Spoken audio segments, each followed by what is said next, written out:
महाराष्ट्र शासनाने ग्रामीण भागातील तसेच आर्थिकदृष्ट्या कमकुवत महिलांसाठी एक महत्त्वाची योजना सुरू केली आहे। या योजनेअंतर्गत महिलांना मोफत पिठाची गिरणी देण्यात येणार आहे। याचा उद्देश महिलांना स्वावलंबी बनवणे आणि त्यांना स्वतःचा व्यवसाय सुरू करण्यासाठी मदत करणे हा आहे। शासन गिरणी खरेदीसाठी महिलांना 90% अनुदान पुरवते, त्यामुळे फक्त 10% रक्कम महिलांना स्वतःच्या खिशातून भरावी लागते। यामुळे महिलांसाठी व्यवसाय सुरू करणे सोपे आणि कमी खर्चिक ठरते। कमी गुंतवणुकीत स्वतःचा धंदा चालवण्याची संधी उपलब्ध होते। गिरणीच्या माध्यमातून दररोज धान्य दळण्याचे काम होऊन त्यातून सातत्यपूर्ण उत्पन्न मिळते। यामुळे महिलांचे आर्थिक स्वावलंबन वाढते।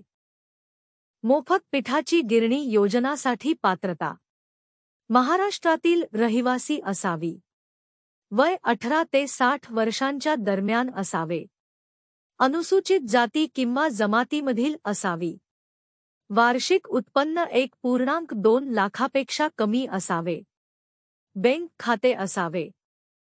आवश्यक कागदपत्रे: आधार कार्ड, जात प्रमाणपत्र आणि उत्पन्नाचा दाखला, रेशन कार्ड व रहिवासी प्रमाणपत्र, बँक खाते तपशील, पासपोर्ट आकारातील फोटो।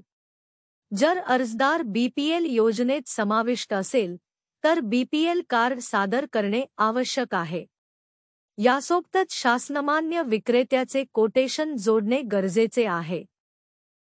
अर्ज प्रक्रिया: अर्जदार महिलांनी स्थानिक पंचायत समिती किंवा जिल्हा महिला व बालकल्याण विभागाच्या कार्यालयात जाऊन अर्ज करणे आवश्यक आहे। अर्ज सादर केल्यानंतर त्याची नीट तपासणी केली जाते। तपासणीनंतर महिलांची पात्रता पाहून अनुदान देण्याचा निर्णय घेतला जातो। पात्र ठरलेल्या महिलांच्या बँक खात्यामध्ये थेट अनुदान जमा केले जाते। अशा प्रकारचे व्हिडिओ पाहायचे असतील तर आमच्या YouTube चॅनेलच्या खाली असलेले सबस्क्राईब बटन वर क्लिक करा आणि बेलवर क्लिक करून ऑल वर क्लिक करा। यामुळे जेव्हा आमचा नवीन व्हिडिओ चॅनेलवर येईल तुम्हाला लगेच समजेल। तुमच्या ओळखीत व्हिडिओ शेअर करा।